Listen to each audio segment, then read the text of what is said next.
Hi, Karen with you today. Thank you so much for joining me. I have a scrapbook layout for Cut to You design team, and today I'm creating a layout with the cut file called Wreath of Leaves Halves. And this is such a versatile file. It comes in two components there.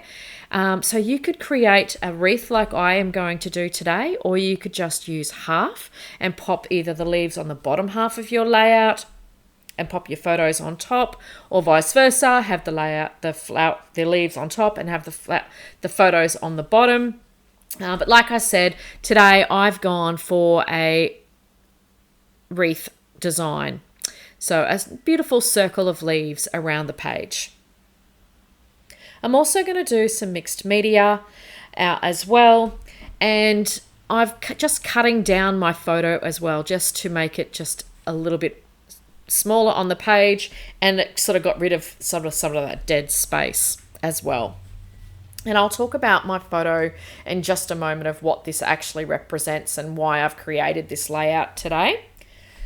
So with my mixed media, the first thing I do is I'm just grabbing a pencil and I'm going to put a few marks around the page just to give myself a little bit of an area that I know where these leaves are going to end up.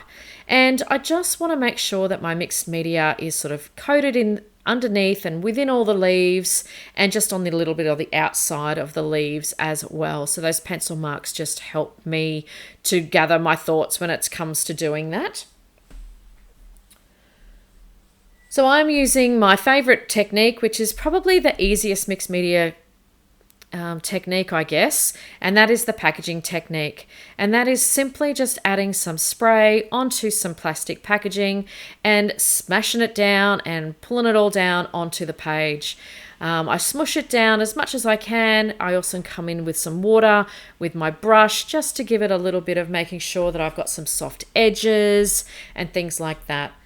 So the colors that I'm using today are from my shimmers stash, and this first color is Mango Tango, and I'm also going to come in with Pop Art Pink, and that will allow me to create, I guess, a color of my own. So that's that lovely pinky tone color, and it gives a real corally feel to the entire pink component of this.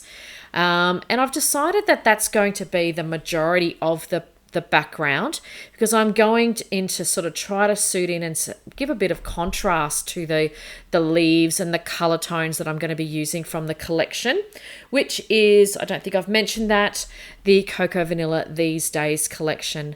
I love that collection. It is it's not probably my favorite. I think I prefer, generally speaking, a brighter type collection, but this one is definitely up there with one of my faves.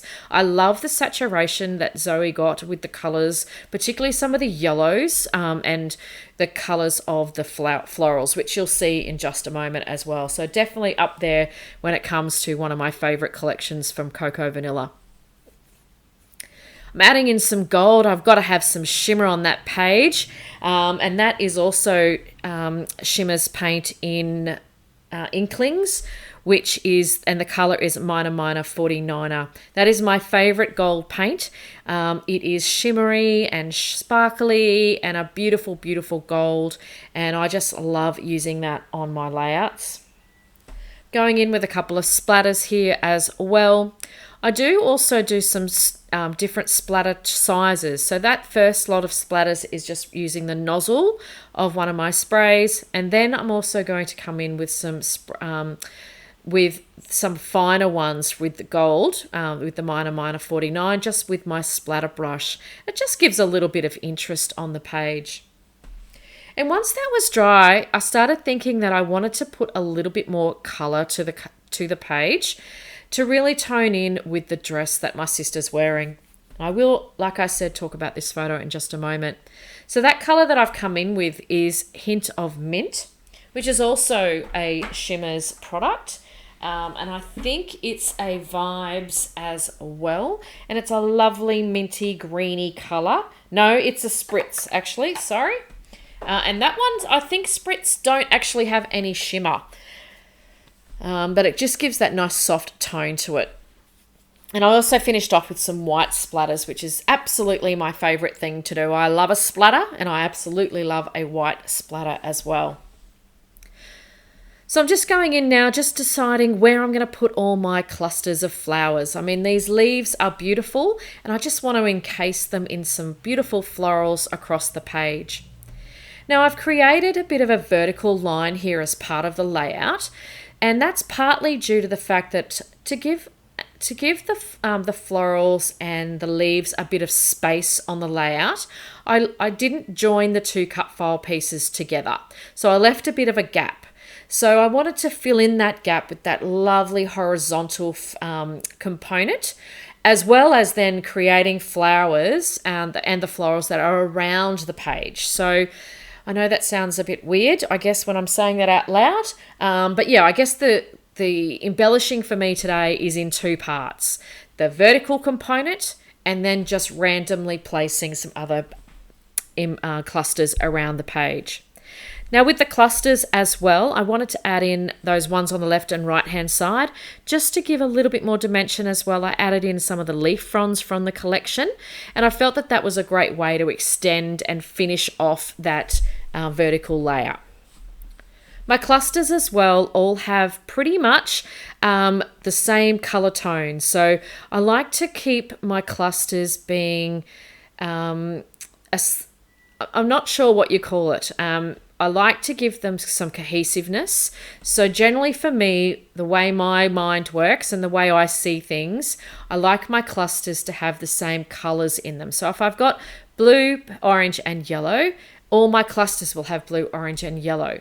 They might not be the same shapes or the same design. So the flowers will be, I'm going to use a different color flower, or the blue might be the butterfly and the rest of flowers, that type of thing.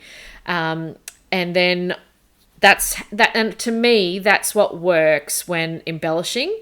So I find that for me, like I said, gives a cohesive view around the page when each cluster has the same sort of color tones within it. I hope I've made some sense there.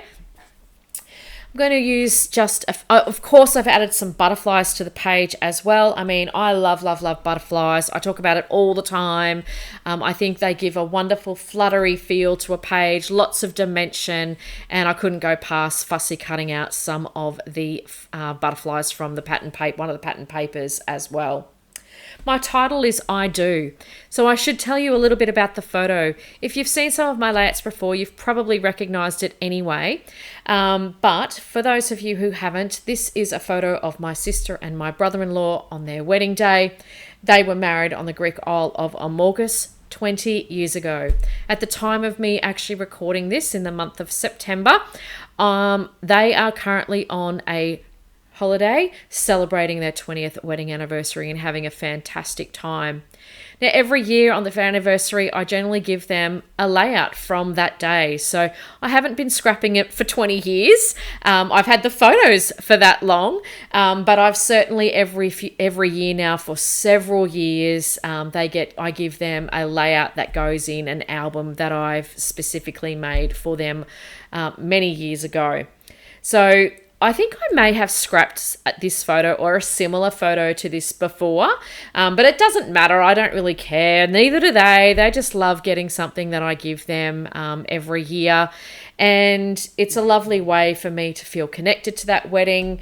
They eloped, but planned eloped. We knew they were all getting married. We were celebrating here in Australia on the day.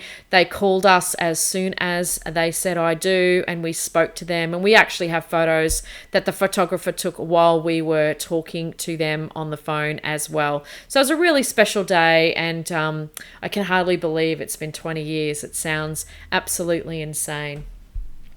All right, to finish off the layout, I just put a little cluster there at the bottom on the right-hand side there. And then I felt because I'd put that cluster there, I'd taken the layout out of balance a little bit.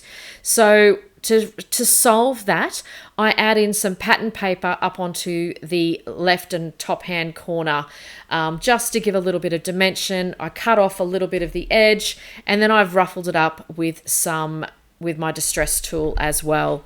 And I settled on the yellow tone. I felt that that was the better choice of the pattern paper to sit at the back.